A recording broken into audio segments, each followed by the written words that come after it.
शांति 10 ଜାନୁଆରୀ 2026 प्रातः मुरली बाबा कहउछंती मीठे बच्चे तुमर जोगर यात्रा बिल्कुल गुप्त तुम्भे माने एबे मुक्तिधाम जीवा पाई यात्रा करूछ।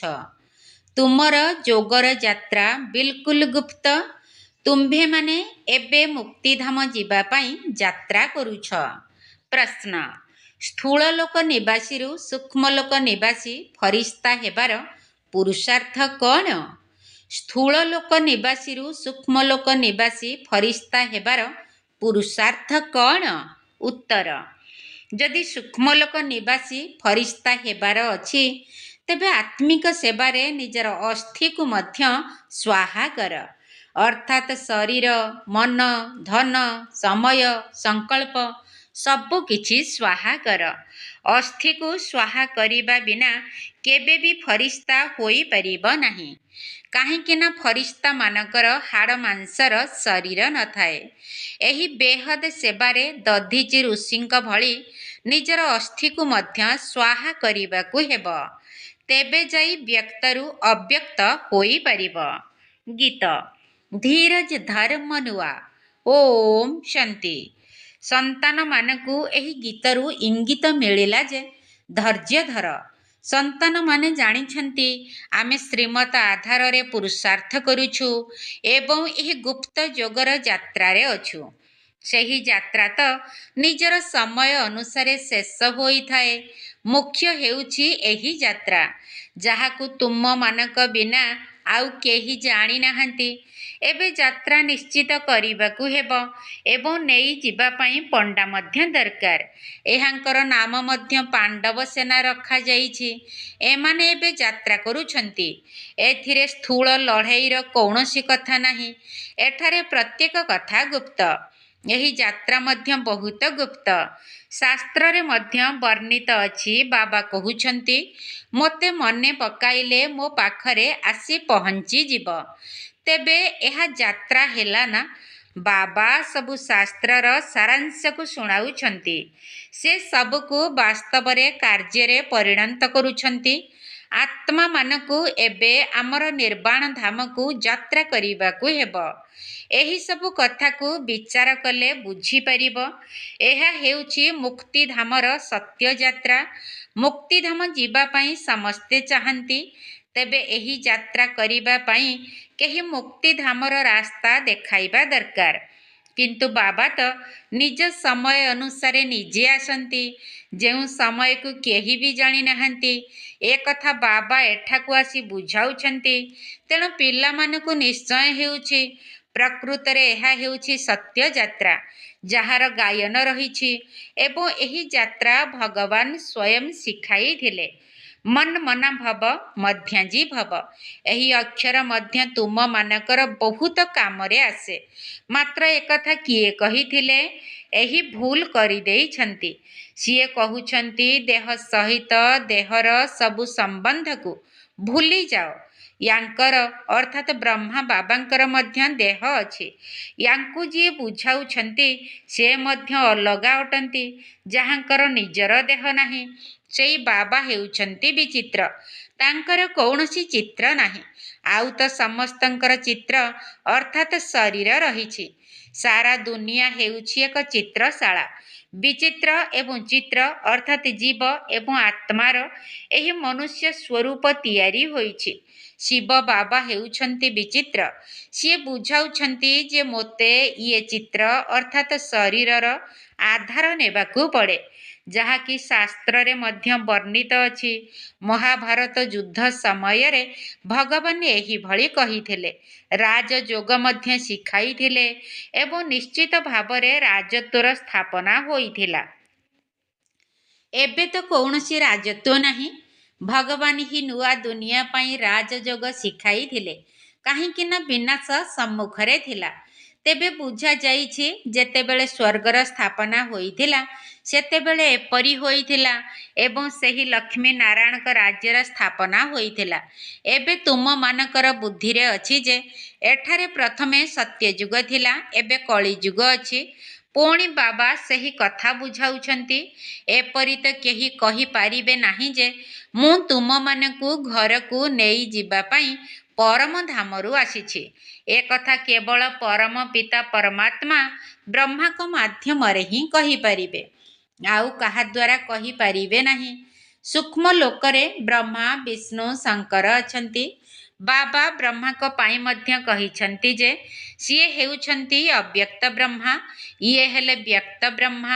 ତୁମେମାନେ ଏବେ ଫରିସ୍ତା ହେବାକୁ ଯାଉଛ।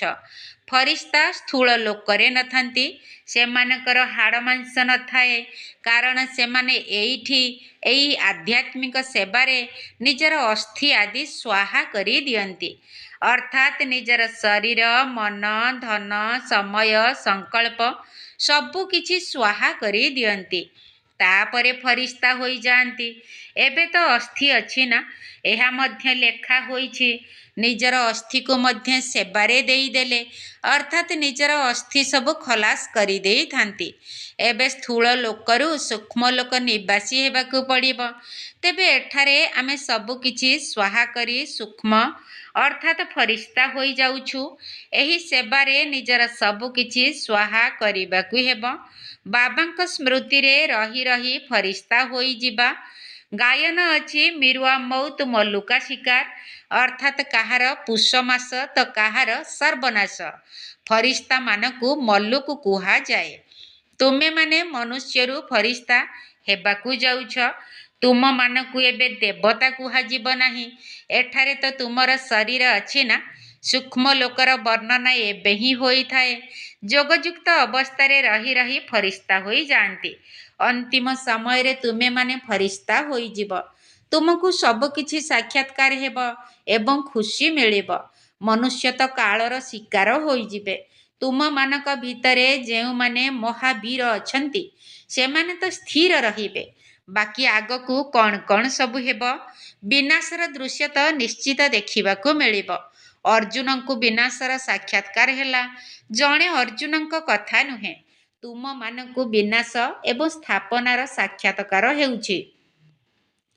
ପ୍ରଥମେ ବ୍ରହ୍ମା ବାବାଙ୍କୁ ମଧ୍ୟ ବିନାଶର ସାକ୍ଷାତକାର ହୋଇଥିଲା, କିନ୍ତୁ ସେ ସମୟରେ ଜ୍ଞାନ କିଛି ନଥିଲା। କେବଳ ଏତିକି ଦେଖିଲେ ଯେ ସୃଷ୍ଟିର ବିନାଶ ହେଉଛି। ପୁଣି ଚତୁର୍ଭୁଜଙ୍କର ସାକ୍ଷାତକାର ହେଲା। ବୁଝିବାକୁ ଲାଗିଲେ ଯେ ଏହା ତ ବହୁତ ବଢ଼ିଆ, ବିନାଶ ପରେ ମୁଁ ବିଶ୍ୱର ମାଲିକ ହେବି। ତେଣୁ ଖୁସି ଆସିଗଲା। ଦୁନିଆ ଏକଥା ଜାଣିନାହିଁ ଯେ ବିନାଶ ହେବା ମଧ୍ୟ ବହୁତ ଭଲ। ଶାନ୍ତି ପାଇଁ କେତେ ପ୍ରଯତ୍ନ କରୁଛନ୍ତି, କିନ୍ତୁ ଶେଷରେ ବିନାଶ ତ ହେବାର ଅଛି। ସମସ୍ତେ ଡାକୁଛନ୍ତି, ହେ ପତିତ ପାବନ ଆସ। ତେଣୁ ବାବା ନିଶ୍ଚିତ ଆସିବେ ଏବଂ ଏଠାକୁ ଆସି ପାବନ ଦୁନିଆର ସ୍ଥାପନା କରିବେ, ଯେଉଁଠାରେ ଆମେମାନେ ରାଜତ୍ୱ କରିବା। ତେବେ ଏହା ଭଲ କଥା ନା? ପତିତ ପାବନଙ୍କୁ କାହିଁକି ମନେ ପକାଉଛନ୍ତି? କାହିଁକି ନା ଏଠାରେ ଦୁଃଖ ଅଛି। ଦେବତାମାନେ ପାବନ ଦୁନିଆରେ ଥାନ୍ତି। ପତିତ ଦୁନିଆରେ ତ ଦେବତାମାନଙ୍କର ପାଦ ମଧ୍ୟ ପଡ଼ିପାରିବ ନାହିଁ। ତେଣୁ ନିଶ୍ଚିତ ଭାବରେ ପତିତ ଦୁନିଆର ବିନାଶ ହେବା ଉଚିତ। ଗାୟନ ମଧ୍ୟ ଅଛି ଯେ ମହାବିନାଶ ହେଲା। ତାପରେ କ'ଣ ହୁଏ? ଗୋଟିଏ ଧର୍ମର ସ୍ଥାପନା। ତାହା ତ ଏହିପରି ହେବ ନା। ଏହିଠାରେ ହିଁ ରାଜଯୋଗ ଶିଖିବେ। ଦୁନିଆର ବିନାଶ ହେବ, ବାକି ଭାରତରେ କିଏ ରହିବ? ଯେଉଁମାନେ ରାଜଯୋଗ ଶିଖୁଛନ୍ତି, ଅନ୍ୟମାନଙ୍କୁ ଜ୍ଞାନ ଦେଉଛନ୍ତି, ସେହିମାନେ ରହିବେ। ବାକି ବିନାଶ ତ ସମସ୍ତଙ୍କର ହେବାର ଅଛି। ଏଥିରେ ଡରିବାର କିଛି କଥା ନାହିଁ। ପତିତ ପାବନଙ୍କୁ ଡାକୁଛନ୍ତି, ତେଣୁ ସିଏ ଆସୁଛନ୍ତି। ତେବେ ଖୁସି ହେବା ଉଚିତ ନା? ବାବା କହୁଛନ୍ତି ବିକାରଗ୍ରସ୍ତ ହୁଅ ନାହିଁ। ଏହି ବିକାର ଉପରେ ବିଜୟୀ ହୁଅ, ଅର୍ଥାତ୍ ଏହି ବିକାରର ଦାନ ଦେଇଦିଅ। ତେବେ ଗ୍ରହଣ ଛାଡ଼ିଯିବ। ଭାରତର ଗ୍ରହଣ ନିଶ୍ଚିତ ଛାଡ଼େ, କାରଣ କଳାରୁ ଗୋରା ହେବାକୁ ପଡ଼ିବ। ସତ୍ୟ ଯୁଗରେ ପବିତ୍ର ଦେବତାମାନେ ଥିଲେ। ନିଶ୍ଚିତ ରୂପେ ସେମାନେ ଏହିଠାରେ ହିଁ ଦେବତା ହୋଇଥିବେ। ତୁମେମାନେ ଜାଣୁଛ ଯେ ଆମେ ଶ୍ରୀମତ ଆଧାରରେ ନିର୍ବିକାରୀ ହେଉଛୁ। ଭଗବାନ ବାଚ, ଏହା ହେଉଛି ଗୁପ୍ତ। ଶ୍ରୀମତରେ ଚାଲି ତୁମେମାନେ ରାଜତ୍ୱ ନେଉଛ। ବାବା କହୁଛନ୍ତି, ତୁମେମାନେ ନରରୁ ନାରାୟଣ ହେବାକୁ ଯାଉଛ। ଗୋଟିଏ ସେକେଣ୍ଡରେ ରାଜତ୍ୱ ମିଳିଯିବ। ଆରମ୍ଭରେ କନ୍ୟାମାନେ 4-5 ଦିନ ପର୍ଯ୍ୟନ୍ତ ଧ୍ୟାନ ଅବସ୍ଥାରେ ବୈକୁଣ୍ଠରେ ଯାଇ ରହୁଥିଲେ। ଶିବ ବାବା ଆସି ପିଲାମାନଙ୍କୁ ବୈକୁଣ୍ଠର ମଧ୍ୟ ସାକ୍ଷାତକାର କରାଉଥିଲେ। ଦେବତାମାନେ କେତେ ଆଡ଼ମ୍ବରର ସହିତ ଯିବା ଆସିବା କରିବାର ମଧ୍ୟ ଦେଖୁଥିଲେ। ତେଣୁ ପିଲାମାନେ ମଧ୍ୟ ହୃଦୟଙ୍ଗମ କରୁଛନ୍ତି ଯେ ପ୍ରକୃତରେ ବାବା ଗୁପ୍ତ ବେଶରେ ଆସି ଆମକୁ ବୁଝାଉଛନ୍ତି। ସିଏ ବ୍ରହ୍ମାଙ୍କ ଶରୀରରେ ଆସନ୍ତି। ତେବେ ବ୍ରହ୍ମାଙ୍କ ଶରୀର ତ ଏଇଠି ଦରକାର ନା। ପ୍ରଜାପିତା ବ୍ରହ୍ମାଙ୍କ ଦ୍ୱାରା ସ୍ଥାପନା ବାବା ବୁଝାଇଛନ୍ତି। ଯିଏ ଆସିଲେ ତାଙ୍କୁ ପଚାର, କାହା ପାଖକୁ ଆସିଛ? କହିବେ ବିକେଙ୍କ ପାଖକୁ। ଆଚ୍ଛା, ବ୍ରହ୍ମାଙ୍କ ନାମ କେବେ ଶୁଣିଛ? ପ୍ରଜାପିତା ଅଟନ୍ତି ନା? ଆମେ ସମସ୍ତେ ତାଙ୍କର ହୋଇଛୁ। ନିଶ୍ଚିତ ଆଗରୁ ମଧ୍ୟ ହୋଇଥିଲେ। ବ୍ରହ୍ମାଙ୍କ ଦ୍ୱାରା ସ୍ଥାପନା, ତେଣୁ ସାଥିରେ ବ୍ରାହ୍ମଣ ମଧ୍ୟ ଦରକାର। ବାବା ବ୍ରହ୍ମାଙ୍କ ଦ୍ୱାରା କାହାକୁ ବୁଝାଉଛନ୍ତି? ଶୂଦ୍ରମାନଙ୍କୁ ତ ବୁଝାଇବେ ନାହିଁ। ଆମେମାନେ ହେଉଛୁ ବ୍ରହ୍ମା ମୁଖ ବଂଶାବଳୀ ବ୍ରାହ୍ମଣ। ଶିବ ବାବା ଆମକୁ ବ୍ରହ୍ମାଙ୍କ ଦ୍ୱାରା ଆପଣାର କରିଛନ୍ତି। ବ୍ରହ୍ମା କୁମାର କୁମାରୀମାନେ ବହୁତ ଅଛନ୍ତି। ଅନେକ ସେଣ୍ଟର ରହିଛି। ସବୁଠାରେ ବ୍ରହ୍ମା କୁମାରୀମାନେ ପାଠ ପଢ଼ାଉଛନ୍ତି। ଏଠି ଆମମାନଙ୍କୁ ଦାଦା ଜେଜେ ବାପାଙ୍କର ବର୍ଷା ମିଳୁଛି। ଭଗବାନ ବାଚ, ମୁଁ ତୁମମାନଙ୍କୁ ରାଜଯୋଗ ଶିଖାଉଛି। ସିଏ ହେଲେ ନିରାକାର। ତେଣୁ ୟାଙ୍କ ଶରୀରର ଆଧାର ନେଇ ଆମମାନଙ୍କୁ ଜ୍ଞାନ ଶୁଣାଉଛନ୍ତି। ପ୍ରଜାପିତାଙ୍କର ତ ସମସ୍ତେ ସନ୍ତାନ ଅଟନ୍ତି ନା। ଆମେ ହେଉଛୁ ପ୍ରଜାପିତା ବ୍ରହ୍ମା କୁମାର କୁମାରୀ। ଶିବ ବାବା ହେଉଛନ୍ତି ଜେଜେ ବାପା। ସିଏ ଆମକୁ ପୋଷ୍ୟ କରିଛନ୍ତି। ତୁମେ ଜାଣୁଛ ଆମେ ବ୍ରହ୍ମାଙ୍କ ଦ୍ୱାରା ଜେଜେ ବାପାଙ୍କ ଠାରୁ ପଢ଼ୁଛୁ। ଏଇ ଲକ୍ଷ୍ମୀ ନାରାୟଣ ଉଭୟେ ସ୍ୱର୍ଗର ମାଲିକ ଅଟନ୍ତି ନା। ଉଚ୍ଚରୁ ଉଚ୍ଚ ନିରାକାର ହିଁ ଭଗବାନ ଅଟନ୍ତି ନା। ସନ୍ତାନମାନଙ୍କର ବହୁତ ଭଲ ଧାରଣା ହେବା ଉଚିତ। ସର୍ବପ୍ରଥମେ ବୁଝାଅ ଯେ ଭକ୍ତି ମାର୍ଗରେ 2 ଜଣ ପିତା ଅଛନ୍ତି। ସ୍ୱର୍ଗରେ ଅର୍ଥାତ୍ ସତ୍ୟ ଯୁଗରେ କେବଳ ଜଣେ। ପାରଲୌକିକ ପିତାଙ୍କ ଦ୍ୱାରା ରାଜତ୍ୱ ମିଳିଗଲା। ପୁଣି ସେଠାରେ କାହିଁକି ତାଙ୍କୁ ମନେ ପକାଇବା? ସେଠାରେ ଦୁଃଖ ହିଁ ନାହିଁ, ଯାହାକି ମନେ ପକାଇବାକୁ ପଡ଼ିବ। ଦୁଃଖ ହର୍ତ୍ତା ସୁଖ କର୍ତ୍ତା ବୋଲି ଗାୟନ ରହିଛି ନା। ତାହା ହେଉଛି ବର୍ତ୍ତମାନର କଥା। ଯାହା ଅତିକ୍ରାନ୍ତ ହୋଇଯାଏ ତାହାର ଗାୟନ ହୁଏ। ତେବେ ଜଣଙ୍କର ହିଁ ମହିମା ରହିଛି। ସେଇ ଏକମାତ୍ର ବାବା ହିଁ ଆସି ପତିତମାନଙ୍କୁ ପାବନ କରୁଛନ୍ତି। କିନ୍ତୁ ମନୁଷ୍ୟ କ'ଣ ଏକଥା ବୁଝୁଛନ୍ତି? ସେମାନେ ତ ବିତି ଯାଇଥିବା କଥାକୁ ବସି ଲେଖୁଛନ୍ତି। ତୁମେମାନେ ଏବେ ବୁଝିପାରୁଛ? ପ୍ରକୃତରେ ବାବା ହିଁ ଆସି ରାଜଯୋଗର ଶିକ୍ଷା ଦେଉଛନ୍ତି, ଯାହାଦ୍ୱାରା ରାଜ୍ୟ ମିଳୁଛି। ପୁଣି 84 ଜନ୍ମର ଚକ୍ରରେ ଆସୁଛନ୍ତି। ଏବେ ଆମେମାନେ ପାଠ ପଢ଼ୁଛୁ।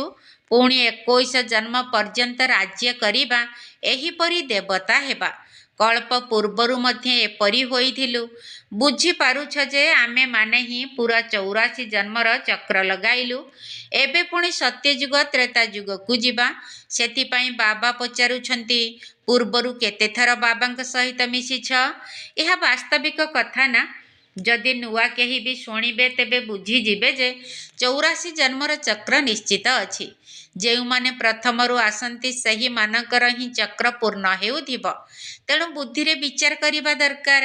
କହୁଛନ୍ତି ବାବା, ଏହି ଘରେ ଏହି ଡ୍ରେସରେ ଆମେମାନେ ଆପଣଙ୍କ ସହିତ ଅନେକ ଥର ମିଳନ କରିଛୁ ଏବଂ ଆଗକୁ ମଧ୍ୟ ଏହିଭଳି ମିଳନ କରୁଥିବୁ। ପତିତରୁ ପାବନ, ପାବନରୁ ପତିତ ହୋଇ ଆସିଛୁ। କୌଣସି ଜିନିଷ ସର୍ବଦା ନୂଆ ହିଁ ରହିବ, ଏଭଳି ହୋଇପାରିବ ନାହିଁ। ପୁରୁଣା ନିଶ୍ଚିତ ହୁଏ। ପ୍ରତ୍ୟେକ ଜିନିଷ ସତ୍ୱ ରଜୋ ତମୋରେ ଆସେ। ଏବେ ତୁମ୍ଭେମାନେ ଜାଣୁଛ ଯେ ନୂଆ ଦୁନିଆ ଆସୁଛି, ଯାହାକୁ ସ୍ୱର୍ଗ କୁହାଯାଏ। ଏହା ହେଉଛି ନର୍କ। ତାହା ହେଉଛି ପାବନ ଦୁନିଆ। ବହୁତ ଡାକୁଛନ୍ତି, ହେ ପତିତ ପାବନ ଆସ, ଆମକୁ ପାବନ କର, କାହିଁକି ନା ଦୁଃଖ ବହୁତ ବଢ଼ି ଚାଲିଛି। କିନ୍ତୁ ଏକଥା ବୁଝନ୍ତି ନାହିଁ ଯେ ଆମେମାନେ ହିଁ ପୂଜ୍ୟ ଥିଲୁ, ପୁଣି ଏବେ ପୂଜାରୀ ହୋଇଛୁ। ଦ୍ୱାପରରେ ପୂଜାରୀ ହେଲୁ, ଅନେକ ଧର୍ମ ସ୍ଥାପନ ହେଲା। ଏହିଭଳି ପତିତରୁ ପାବନ, ପାବନରୁ ପତିତ ହୋଇ ଆସିଛୁ। ଭାରତରେ ହିଁ ଏସବୁ ଖେଳ ହୋଇଥାଏ। ତୁମମାନଙ୍କୁ ଏବେ ସ୍ମୃତି ଆସିଛି। ତେଣୁ ତୁମେମାନେ ଶିବ ଜୟନ୍ତୀ ପାଳନ କରୁଛ। ବାକି ଆଉ କେହି ଶିବ ବାବାଙ୍କୁ ତ ଜାଣି ହିଁ ନାହାନ୍ତି। ତାଙ୍କୁ କେବଳ ଆମେମାନେ ଜାଣିଛୁ। ବାସ୍ତବରେ ସିଏ ଆମମାନଙ୍କୁ ରାଜଯୋଗ ଶିଖାଉଛନ୍ତି। ବର୍ତ୍ତମାନ ବ୍ରହ୍ମାଙ୍କ ଦ୍ୱାରା ସ୍ୱର୍ଗର ସ୍ଥାପନା ହେଉଛି। ଯେଉଁମାନେ ଯୋଗ ଶିଖିବେ, ସ୍ଥାପନା କାର୍ଯ୍ୟରେ ସହଯୋଗୀ ହେବେ, ସେହିମାନେ ହିଁ ନିଶ୍ଚିତ ଭାବରେ ରାଜ୍ୟ ଭାଗ୍ୟ ପାଇବେ। ବାସ୍ତବରେ ଆମେମାନେ ପ୍ରତିକଳ୍ପରେ ବାବାଙ୍କ ଠାରୁ ରାଜଯୋଗ ଶିଖୁଛୁ। ବାବା ବୁଝାଇଛନ୍ତି ଏବେ 84 ଜନ୍ମର ଚକ୍ର ପୂର୍ଣ୍ଣ ହେବାକୁ ଯାଉଛି। ପୁଣି ନୂଆ ଚକ୍ରରେ ଆସିବାକୁ ହେବ। ସାରା ଚକ୍ରକୁ ତ ଜାଣିବା ଦରକାର ନା। ଏହି ଚିତ୍ର ସବୁ ନଥିଲେ ମଧ୍ୟ ତୁମେମାନେ ବୁଝାଇ ପାରିବ। ଏହା ତ ବିଲକୁଲ ସହଜ କଥା। ବାସ୍ତବରେ ଭାରତ ସ୍ୱର୍ଗ ଥିଲା, ଯାହାକି ଏବେ ନର୍କ ହୋଇଯାଇଛି।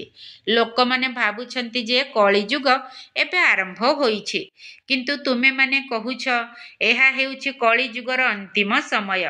84 ଜନ୍ମର ଚକ୍ର ପୂରା ହେବାକୁ ଯାଉଛି। ବାବା ବୁଝାଉଛନ୍ତି ମୁଁ ପତିତ ଦୁନିଆକୁ ପାବନ କରିବା ପାଇଁ ଆସୁଛି। ତୁମେମାନେ ଜାଣିଛ ଯେ ଆମମାନଙ୍କୁ ପାବନ ଦୁନିଆକୁ ଯିବାକୁ ହେବ। ତୁମେମାନେ ମୁକ୍ତି, ଜୀବନ ମୁକ୍ତିଧାମ, ଶାନ୍ତିଧାମ, ସୁଖଧାମ ଏବଂ ଦୁଃଖଧାମକୁ ମଧ୍ୟ ଜାଣୁଛ। କିନ୍ତୁ ଯଦି ଭାଗ୍ୟରେ ନଥିବ, ତେବେ ତାଙ୍କ ଭିତରେ ବିଚାର ଆସେ ନାହିଁ ଯେ ଆମେମାନେ କାହିଁକି ସୁଖଧାମକୁ ନ ଯିବା। ଆମ ସମସ୍ତଙ୍କର ଘର ହେଉଛି ଶାନ୍ତିଧାମ। ସେଠାରେ ଆତ୍ମାର କର୍ମେନ୍ଦ୍ରିୟ ନଥାଏ, ତେଣୁ ସିଏ କିଛି କଥାବାର୍ତ୍ତା କରିପାରେ ନାହିଁ। ସେଠାରେ ସମସ୍ତଙ୍କୁ ଶାନ୍ତି ମିଳେ। ସତ୍ୟ ଯୁଗରେ ଗୋଟିଏ ଧର୍ମ ଥାଏ। ଏହା ହେଉଛି ଅନାଦି ଅବିନାଶୀ ବିଶ୍ୱ ନାଟକ, ଯାହାକି ଚକ୍ର ଲଗାଇ ଚାଲିଛି। ଆତ୍ମାର କେବେ ବିନାଶ ହୁଏ ନାହିଁ। ଶାନ୍ତିଧାମରେ ମଧ୍ୟ କିଛି ସମୟ ରହିବାକୁ ପଡ଼େ। ଏହା ବହୁତ ବୁଝିବାର କଥା। କଳିଯୁଗ ହେଉଛି ଦୁଃଖଧାମ। ଏଠାରେ ଅନେକ ଧର୍ମ ରହିଛି, ତେଣୁ କେତେ ହଙ୍ଗାମା ହେଉଛି। ଯେତେବେଳେ ଏହି ଦୁନିଆ ବିଲକୁଲ ଦୁଃଖଧାମରେ ପରିଣତ ହୋଇଯାଏ, ସେତେବେଳେ ବାବା ଆସନ୍ତି। ପୁଣି ଦୁଃଖଧାମ ପରେ ସମ୍ପୂର୍ଣ୍ଣ ସୁଖଧାମ ହୁଏ। ଆମେମାନେ ଶାନ୍ତିଧାମରୁ ସୁଖଧାମକୁ ଆସିଥାଉ। ପୁଣି ଦୁନିଆ ଦୁଃଖଧାମରେ ପରିଣତ ହୁଏ। ସତ୍ୟ ଯୁଗରେ ସମ୍ପୂର୍ଣ୍ଣ ନିର୍ବିକାରୀ ଦୁନିଆ ଥିଲା। ଏଠାରେ ସମ୍ପୂର୍ଣ୍ଣ ବିକାରୀ ଦୁନିଆ। ଏ କଥା ଅନ୍ୟକୁ ବୁଝାଇବା ତ ବହୁତ ସହଜ ନା, କିନ୍ତୁ ସାହସ ଦରକାର। କେଉଁଠାକୁ ବି ଯାଇ ବୁଝାଅ। ଶାସ୍ତ୍ରରେ ଏକଥା ମଧ୍ୟ ଲେଖା ହୋଇଛି, ହନୁମାନ ସତ୍ସଙ୍ଗରେ ଯାଇ ପଛରେ ଜୋତା ଉପରେ ବସୁଥିଲେ। ତେଣୁ ଯିଏ ମହାବୀର ସିଏ କେଉଁଠି ମଧ୍ୟ ଯାଇ ଯୁକ୍ତିର ସହିତ ଶୁଣିବେ। ଦେଖିବା କ'ଣ ଶୁଣାଉଛନ୍ତି। ତୁମେମାନେ ତାଙ୍କର କଲ୍ୟାଣ କରିବା ପାଇଁ ଡ୍ରେସ୍ ବଦଳାଇ କେଉଁଠାକୁ ବି ଯାଇପାରିବ। ବାବା ମଧ୍ୟ ଗୁପ୍ତ ବେଶରେ ତୁମର କଲ୍ୟାଣ କରୁଛନ୍ତି ନା। ମନ୍ଦିରରୁ ବା ଯେଉଁଠାରୁ ବି ନିମନ୍ତ୍ରଣ ମିଳୁଛି ସେଠାକୁ ଯାଇ ବୁଝାଇବାକୁ ହେବ। ଦିନକୁ ଦିନ ତୁମେମାନେ ବୁଦ୍ଧିମାନ ହୋଇ ଚାଲିଛ। ସମସ୍ତଙ୍କୁ ବାବାଙ୍କର ପରିଚୟ ଦେବାକୁ ହେବ। ସେଥିପାଇଁ ଚେଷ୍ଟା କରିବାକୁ ହେବ। ଗାୟନ ମଧ୍ୟ ରହିଛି ଯେ ସମୟ ଆସିବ ଯେତେବେଳେ କି ସନ୍ନ୍ୟାସୀ, ରାଜା ଆଦି ସମସ୍ତେ ଆସିବେ। ରାଜା ଜନକଙ୍କୁ ଗୋଟିଏ ସେକେଣ୍ଡରେ ଜୀବନ ମୁକ୍ତି ମିଳିଲା। ସିଏ ପୁଣି ତ୍ରେତା ଯୁଗର ଅନୁଜନକ ହେଲେ। ଆଚ୍ଛା, ମିଠା ମିଠା ଶିକିଲ ଦେ ସନ୍ତାନମାନଙ୍କ ପ୍ରତି ମାତା ପିତା ବାପ ଦାଦାଙ୍କର ମଧୁର ସ୍ନେହ ସମ୍ପନ୍ନ ଶୁଭେଚ୍ଛା ଏବଂ ସୁପ୍ରଭାତ। ଆତ୍ମିକ ପିତାଙ୍କର ଆତ୍ମିକ ସନ୍ତାନମାନଙ୍କୁ ନମସ୍ତେ। ଆମ ଆତ୍ମିକ ସନ୍ତାନମାନଙ୍କର ଆତ୍ମିକ ବାପ ଦାଦାଙ୍କୁ ନମସ୍ତେ ନମସ୍ତେ ନମସ୍ତେ ଏବଂ ସୁପ୍ରଭାତ। ଧାରଣା ପାଇଁ ମୁଖ୍ୟ ସାର। ପ୍ରଥମ ପଏଣ୍ଟ, ଅନ୍ତିମ ମହାବିନାଶର ଦୃଶ୍ୟକୁ ଦେଖିବା ପାଇଁ ନିଜର ସ୍ଥିତିକୁ ମହାବୀର ଭଳି ନିର୍ଭୟ, ଅବିଚଳିତ କରିବାକୁ ହେବ। ଗୁପ୍ତ ଭାବରେ ଯୋଗର ଯାତ୍ରାରେ ରହିବାକୁ ହେବ। ଅନ୍ତିମ ବିନାଶର ଦୃଶ୍ୟକୁ ଦେଖିବା ପାଇଁ ନିଜର ସ୍ଥିତିକୁ ମହାବୀର ଭଳି ନିର୍ଭୟ, ଅବିଚଳିତ କରିବାକୁ ହେବ। ଗୁପ୍ତ ଭାବରେ ଯୋଗର ଯାତ୍ରାରେ ରହିବାକୁ ହେବ। ଦ୍ୱିତୀୟ ପଏଣ୍ଟ, ଅବ୍ୟକ୍ତ ଲୋକ ନିବାସୀ ଫରିସ୍ତା ହେବା ପାଇଁ ବେହଦର ସେବାରେ ଦଧିଚି ଋଷିଙ୍କ ପରି ନିଜର ଅସ୍ଥିକୁ ସ୍ୱାହା କରିବାକୁ ହେବ। ଅବ୍ୟକ୍ତ ଲୋକ ନିବାସୀ ଫରିସ୍ତା ହେବା ପାଇଁ ବେହଦର ସେବାରେ ଦଧିଚି ଋଷିଙ୍କ ପରି ନିଜର ଅସ୍ଥିକୁ ସ୍ୱାହା କରିବାକୁ ହେବ। ବରଦାନ, ପ୍ରଥମ ଶ୍ରୀମତ ଉପରେ ବିଶେଷ ଧ୍ୟାନ ଦେଇ ମୂଳ ଦୁଆକୁ ମଜବୁତ କରୁଥିବା ସହଜ ଯୋଗୀ ଭବ। ପ୍ରଥମ ଶ୍ରୀମତ ଉପରେ ବିଶେଷ ଧ୍ୟାନ ଦେଇ ମୂଳ ଦୁଆକୁ ମଜବୁତ କରୁଥିବା ସହଜ ଯୋଗୀ ଭବ। ବାପ ଦାଦାଙ୍କର ପ୍ରଥମ ନମ୍ବରର ଶ୍ରୀମତ ହେଲା ନିଜକୁ ଆତ୍ମା ମନେକରି ବାବାଙ୍କୁ ମନେ ପକାଅ। ଯଦି ଆତ୍ମା ପରିବର୍ତ୍ତେ ନିଜକୁ ସାଧାରଣ ଶରୀରଧାରୀ ମନେ କରୁଛ, ତେବେ ଯୋଗ ସ୍ଥାୟୀ ଭାବରେ ଲାଗିପାରିବ ନାହିଁ। ଏମିତି ବି କୌଣସି ଦୁଇଟି ଜିନିଷକୁ ଯେତେବେଳେ ଯୋଡ଼ା ଯାଇଥାଏ ସେତେବେଳେ ତାକୁ ପ୍ରଥମେ ସମାନ କରିଥାନ୍ତି। ସେହିପରି ନିଜକୁ ଯଦି ଆତ୍ମା ମନେକରି ବାବାଙ୍କୁ ମନେ ପକାଇବ, ତେବେ ଯୋଗ କରିବା ସହଜ ହୋଇଯିବ। ତେଣୁ ଏହି ଶ୍ରୀମତୀ ହିଁ ମୁଖ୍ୟ ମୂଳଦୁଆ ଅଟେ। ଏହି କଥା ଉପରେ ବାରମ୍ବାର ଗୁରୁତ୍ୱ ଦେଉଥାଅ, ତାହା ହେଲେ ସହଜ ଯୋଗୀ ହୋଇଯିବ। ସ୍ଲୋଗାନ: କର୍ମ ହିଁ ଆତ୍ମାର ଦର୍ଶନ କରାଇବାର ଦର୍ପଣ ଅଟେ। ସେଥିପାଇଁ କର୍ମ ଦ୍ୱାରା ଶକ୍ତି ସ୍ୱରୂପକୁ ପ୍ରତ୍ୟକ୍ଷ କର। କର୍ମ ହିଁ ଆତ୍ମାର ଦର୍ଶନ କରାଇବାର ଦର୍ପଣ ଅଟେ। ସେଥିପାଇଁ କର୍ମ ଦ୍ୱାରା ଶକ୍ତି ସ୍ୱରୂପକୁ ପ୍ରତ୍ୟକ୍ଷ କର। ଅବ୍ୟକ୍ତି ଇଶାରା: ଏହି ଅବ୍ୟକ୍ତି ମାସରେ ବନ୍ଧନ ମୁକ୍ତ ହୋଇ ଜୀବନ ମୁକ୍ତ ସ୍ଥିତିର ଅନୁଭବ କର। ବ୍ରାହ୍ମଣରୁ ଫରିସ୍ତା ଅର୍ଥାତ୍ ଜୀବନ ମୁକ୍ତ, ଜୀବନ ବନ୍ଧନ ନୁହେଁ। ନା ଦେହର ବନ୍ଧନ, ନା ଦେହର ସମ୍ବନ୍ଧର ବନ୍ଧନ, ନା ଦେହର ପଦାର୍ଥ ଗୁଡ଼ିକର ବନ୍ଧନ। ଯଦି ଦେହ ପ୍ରତି ରହିଥିବା ଆକର୍ଷଣକୁ ସମାପ୍ତ କରିଦେବ, ତେବେ ଦେହର ସମ୍ବନ୍ଧ ଏବଂ ଦେହର ପଦାର୍ଥ ଗୁଡ଼ିକର ବନ୍ଧନ ଆପେ ଆପେ ସମାପ୍ତ ହୋଇଯିବ। ଏମିତି ନୁହେଁ କି ଚେଷ୍ଟା କରିବା। ତେବେ ଚେଷ୍ଟା, କୋଶିଶ ବା ଚେଷ୍ଟା କୌଣସି ଶବ୍ଦ ହିଁ ପ୍ରମାଣିତ କରୁଛି ଯେ ପୁରୁଣା ଦୁନିଆ ପ୍ରତି ତୁମର କଶିଶ ଅର୍ଥାତ୍ ଆକର୍ଷଣ ରହିଛି। ସେଥିପାଇଁ କୋଶିଶ ଶବ୍ଦକୁ ସମାପ୍ତ କର ଏବଂ ଦେହ ଅଭିମାନକୁ ତ୍ୟାଗ କର। ଓମ୍ ଶାନ୍ତି। ସନ୍ତୁଷ୍ଟ ମଣି ହୁଅ ବିଶ୍ୱ କଲ୍ୟାଣୀ, ଅନ୍ୟକୁ ସନ୍ତୁଷ୍ଟ କର ହୋଇ ଅଗ୍ରଣୀ। ସନ୍ତୁଷ୍ଟ ମଣି ହୁଅ ବିଶ୍ୱ କଲ୍ୟାଣୀ, ଅନ୍ୟକୁ ସନ୍ତୁଷ୍ଟ କର ହୋଇ ଅଗ୍ରଣୀ। ଯହିଁ ସନ୍ତୁଷ୍ଟି ଅଛି ତହିଁ ଖୁସି ରହିଛି। ଯହିଁ ସନ୍ତୁଷ୍ଟି ଅଛି ତହିଁ ଖୁସି ରହିଛି। ପ୍ରାପ୍ତି ବି ତା ସାଥେ ରହିଛି ଜାଣି। ସନ୍ତୁଷ୍ଟ ମଣି ହୁଅ ବିଶ୍ୱ କଲ୍ୟାଣୀ, ଅନ୍ୟକୁ ସନ୍ତୁଷ୍ଟ କର ହୋଇ ଅଗ୍ରଣୀ। ଯାହା ମିଳିଛି ଯଥେଷ୍ଟ ଅଛି ବୋଲି ଭାବିବ। ଯାହା ହେଉଛି ଭଲ ହେଉଛି ଡ୍ରାମାର ଭାବ। ଯାହା ମିଳିଛି ଯଥେଷ୍ଟ ଅଛି ବୋଲି ଭାବିବ। ଯାହା ହେଉଛି ଭଲ ହେଉଛି ଡ୍ରାମାର ଭାବ। ହଁ, ଯାହା ବିତିଲା ତାହା ଭୁଲିବ ଭଲା। ହଁ, ଯାହା ବିତିଲା ତାହା ଭୁଲିବ ଭଲା। ବିନ୍ଦୁଟେ ଲଗାଅ କୁହନ୍ତି ଜ୍ଞାନୀ। ସନ୍ତୁଷ୍ଟ ମଣି ହୁଅ ବିଶ୍ୱ କଲ୍ୟାଣୀ, ଅନ୍ୟକୁ ସନ୍ତୁଷ୍ଟ କର ହୋଇ ଅଗ୍ରଣୀ। ଏଇ ଜୀବନେ ଦୁଃଖ ସୁଖ ରହୁଛି ଭାଇ। ଦୁଃଖକୁ ଯେବେ ସୁଖ ମଣିବ ଖୁସି ମିଳଇ। ଏଇ ଜୀବନେ ଦୁଃଖ ସୁଖ ରହୁଛି ଭାଇ। ଦୁଃଖକୁ ଯେବେ ସୁଖ ମଣିବ ଖୁସି ମିଳଇ। ଯେବେ ସେବା କରିବ ସନ୍ତୁଷ୍ଟତା ପାଇବ। ଯେବେ ସେବା କରିବ ସନ୍ତୁଷ୍ଟତା ପାଇବ।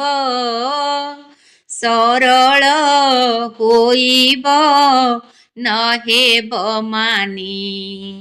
ସନ୍ତୁଷ୍ଟ ମଣି ହୁଅ ବିଶ୍ୱ କଲ୍ୟାଣୀ, ଅନ୍ୟକୁ ସନ୍ତୁଷ୍ଟ କର ହୋଇ ଅଗ୍ରଣୀ।